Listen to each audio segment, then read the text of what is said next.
Hi friends, welcome to Jayasuja's kitchen. இன்றைக்கி நம்ம பார்க்க போகிற ரெசிபி மட்டன் சுக்கா.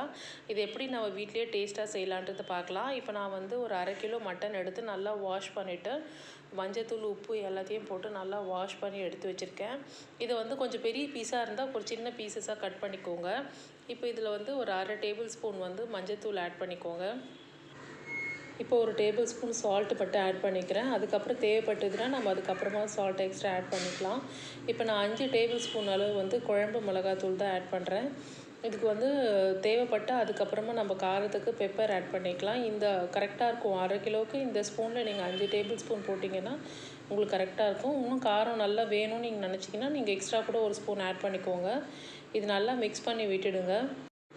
இப்போ இது கூட நம்ம வந்து இஞ்சி பூண்டு பேஸ்ட் ஆட் பண்ணிக்கலாம். நான் இஞ்சி ஒரு துண்டு எடுத்துகிட்டு ஒரு பூண்டு வந்து ஒரு 6-7 பல்லுக்கிட்ட எடுத்து நல்லா இடித்து எடுத்துக்கிட்டேன். இந்த மாதிரி தோலோடு தான் பூண்டை நல்லா இடித்து எடுத்துக்கிட்டேன். இதை நான் வந்து பேஸ்ட் மாதிரி பண்ணலை. இந்த மாதிரி பண்ணாலும் உங்களுக்கு அந்த ஃப்ளேவர், ஃப்ரெஷ்ஷான ஃப்ளேவர் சூப்பராக இருக்கும். இதுக்கு தேவையான அளவு தண்ணி ஆட் பண்ணிவிட்டு ஒரு 7 விசில் விட்டு எடுத்துக்கோங்க. இப்போ நான் ஒரு கடாயில் வந்து ஒரு கொஞ்சமாக எண்ணெய் ஆட் பண்ணியிருக்கேன். இப்போ வந்து நான் ஒரு 2 சின்ன சைஸ் துண்டு பட்டை ஆட் பண்ணுறேன். நீங்கள் பெரிய சைஸாக எடுத்திங்கன்னா ஒரே ஒரு பெரிய சைஸ் பட்டை எடுத்திங்கனாலே போதும்.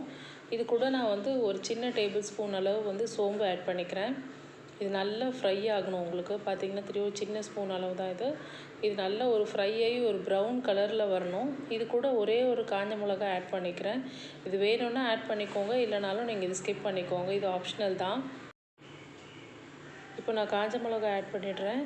இது கூடவே கொஞ்சமாக கருவேப்பிலை, இதுவும் நல்லா பொரியட்டும். இப்போ நான் வந்து ஒரு மீடியம் சைஸ் ஆனியன் தான் எடுத்து நல்லா பொடிசாக கட் பண்ணியிருக்கேன்.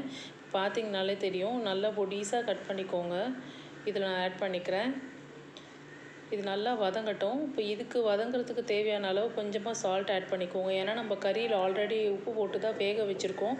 அதனால் ரொம்ப போட்டுடாதீங்க.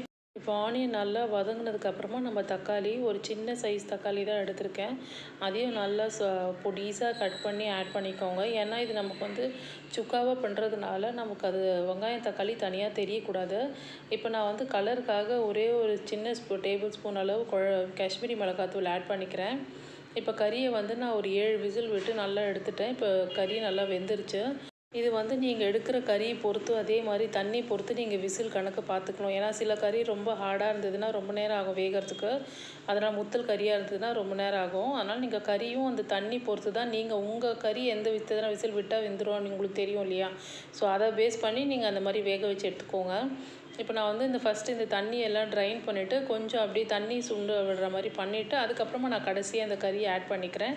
இப்போ பார்த்தீங்களா, நான் கறியை ஆட் பண்ணிவிட்டு இப்போ கறி நல்லா சுண்டி வந்துருச்சு. இப்போ நான் வந்து ஒரு சின்ன டேபிள் ஸ்பூன் அளவில் வந்து சோம்புத்தூள் ஆட் பண்ணிக்கிறேன்.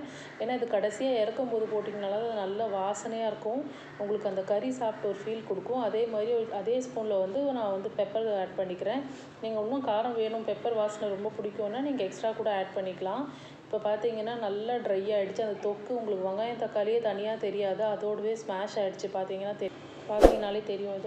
இது நல்லா அப்படியே தனியாக வந்துடணும் உங்களுக்கு கறி பீஸு. இப்போ பார்த்தீங்கன்னா டேஸ்டியான மட்டன் சுக்கா ரெடி ஆகிடுச்சு. தேங்க்யூ.